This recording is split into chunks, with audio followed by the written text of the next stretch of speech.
Hi, everybody. This is Getrude Matshe here in Wellington, New Zealand. I have yet another fascinating lady coming to us all the way from the United States. Bernadette, welcome to the HerStory podcast. Thank you, Gertrude. It's great to be here. Nice to meet you. Now, please introduce yourself, say your full name, where you're based, how old you are, and share your story with us today. My name is Bernadette Pleasant. I hail from Maplewood, New Jersey, in the United States. I am 53 years old, and I am the creator of FEM. Explain what FEM is and how it came to being.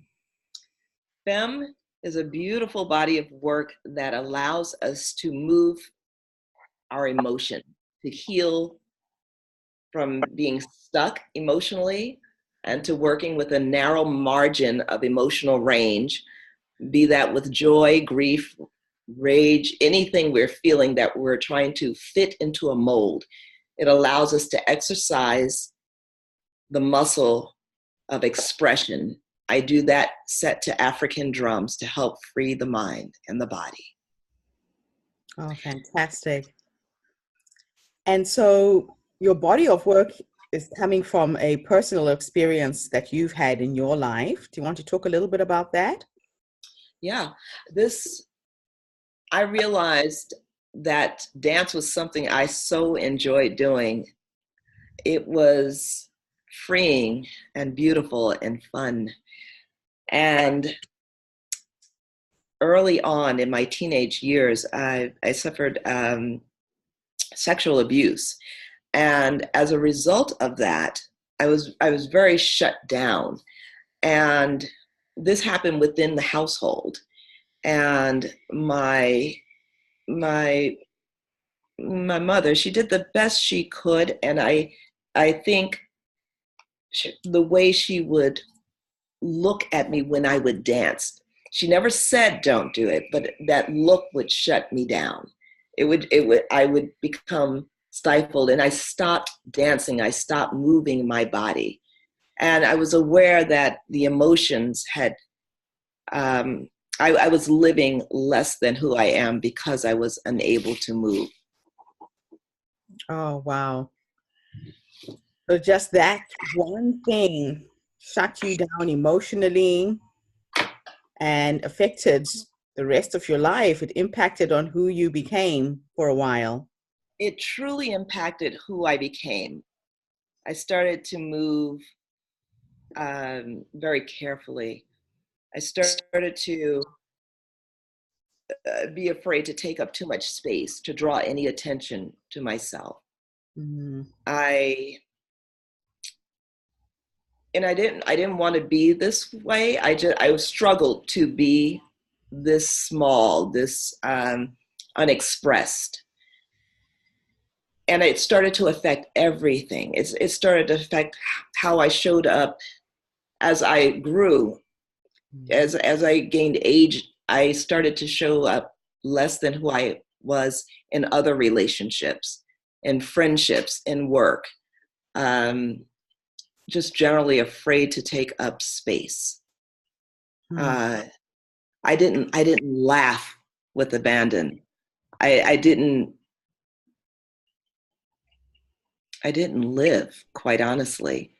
And there came a time when things were changing, and I was really happy for that to happen. It was very difficult. It was very slow, but it started to happen.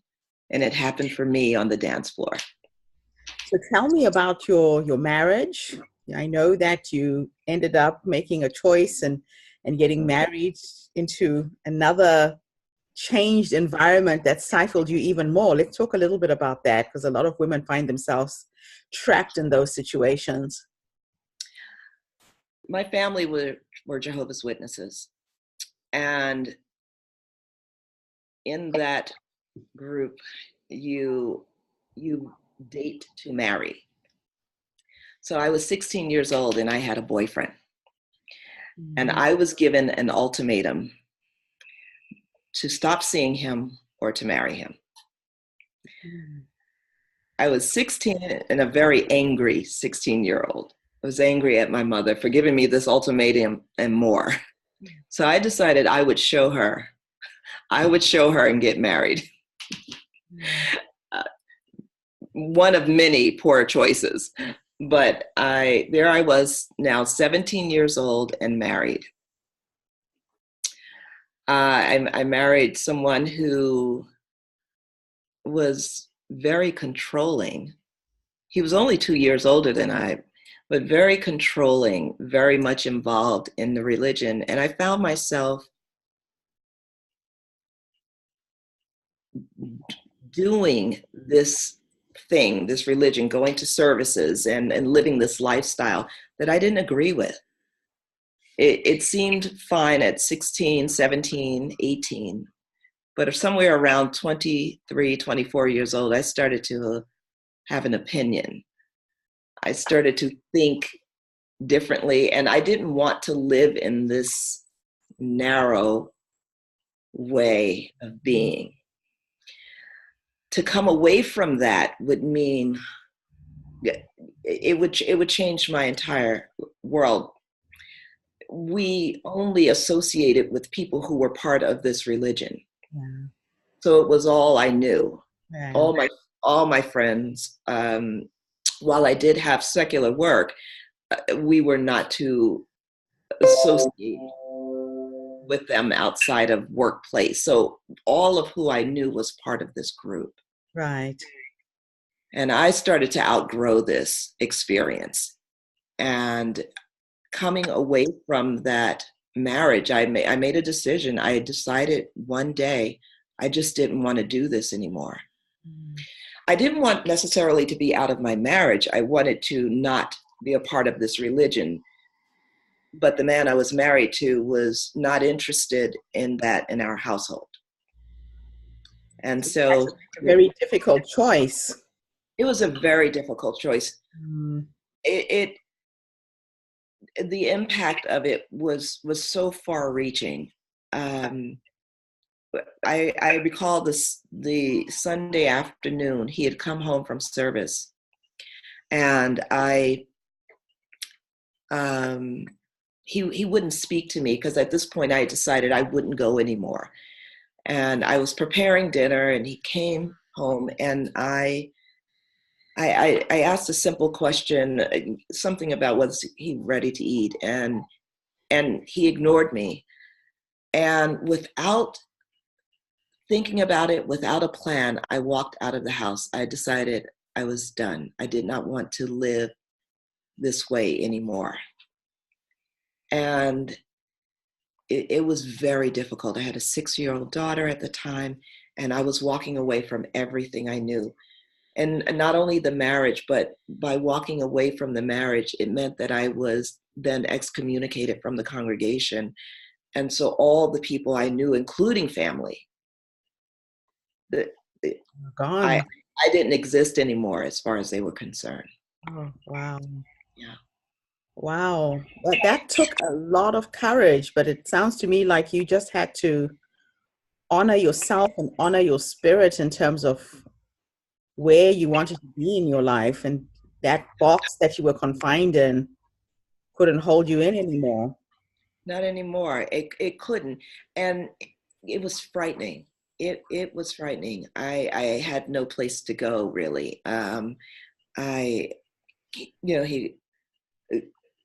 To want to turn to family and for family to ignore me. Basically, it was, if you go back home as Christian wives do, we can have our arrangement, but if you are going to leave this, you're on your own. And I was truly on my own. Oh boy. Yeah. So did you ever manage to reconcile with your family in some way? No. For them, it was a matter of if I would return to religion, we can welcome you back. But if not, you will have to stay out there. For them, that was the line. Wow. Yeah. So you became a full expression of you, from what I can hear. What did the African drums do for you or to you? Because that's the instrument that you use mostly for your work, is it not? I do. I use these drums, and what I found in them is peace, refuge. Uh, they, the negative self-talk, the doubt, the worry, concern, all of that goes away when those beautiful beats are played. Uh, they connect me with my inner source. I cease to care about what's happening outside. Mhm. It is a very deep, beautiful spiritual experience that happens where it just starts to feel like just myself and the drums. And this, I came about that by chance. I would go to this dance club that I'd stopped dancing, and I went to this dance club, and I couldn't put my finger on it. What was it about being at this club?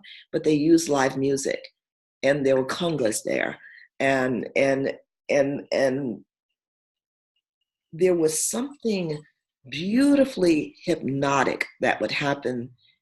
And I found myself wanting to go back every Wednesday night when this band was there, because I would leave feeling lighter. Mhm. I felt like I had a moment to just be with myself in a way that just felt so freeing, so good, so healing.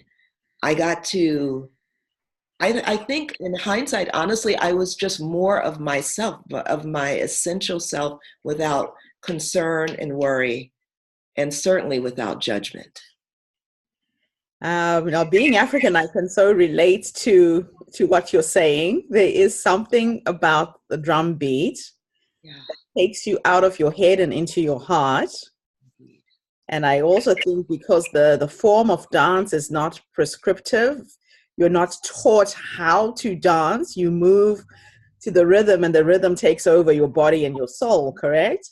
Yes, and it's different for each person, Yes. because it's their own dance with the move and with the beat of the drums. I also found that I wanted to share that with other people, but it really came from, this is working for me. This feels so good. I could almost last till the next Wednesday when I would go back. And I had to go back because I wanted that feeling again. And this was such an incredible thing to have, this level of peace and calm without any devices, without a cocktail, or a glass of wine or anything. Mhm. I didn't need anything. This was a natural high happening.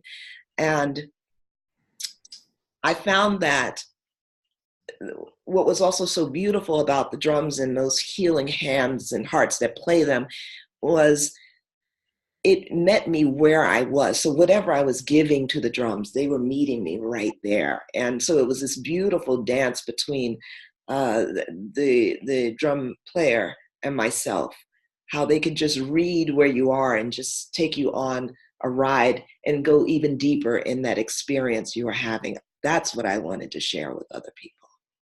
Oh, how amazing. One of the things I'm trying to do with this podcast is to help women by empowering each other through our stories. Right now, there could be a woman out there who is trapped, just like you were, in a relationship, in a religion, in circumstances that don't allow them to be a full expression of themselves. So, if you were to talk to your younger self today, from what you know about life and what you've gone through to get to this point, what three pieces of advice would you give her? Hmm. I would give her, first of all, go towards whatever scares you the most.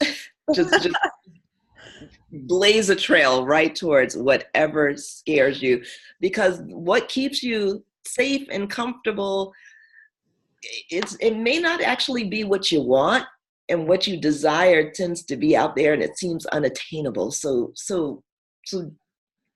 run like there's a fire towards the thing that scares you. The other is you don't know what you're capable of until you take the risk. Mm-hmm. So I didn't know who I was when I was um, doing what others required of me. I, but I knew something wasn't right about it for me. And I was just willing to take the risk on me. Mm-hmm. And in that, I found what I am capable of.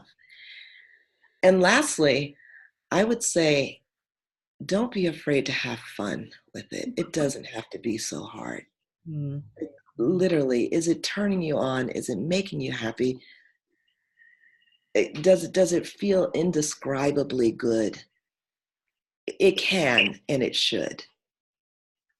So yeah, that would be have fun. You deserve that.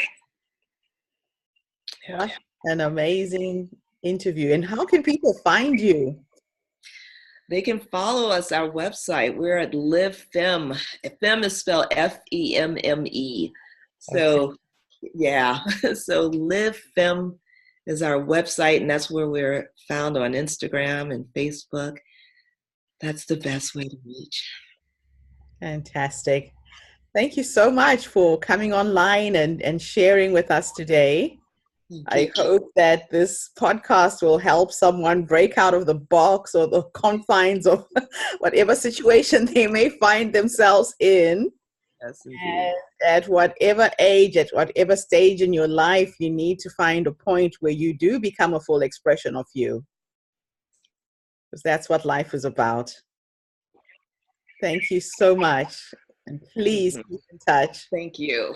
Will Bye-bye. do. Bye. Bye.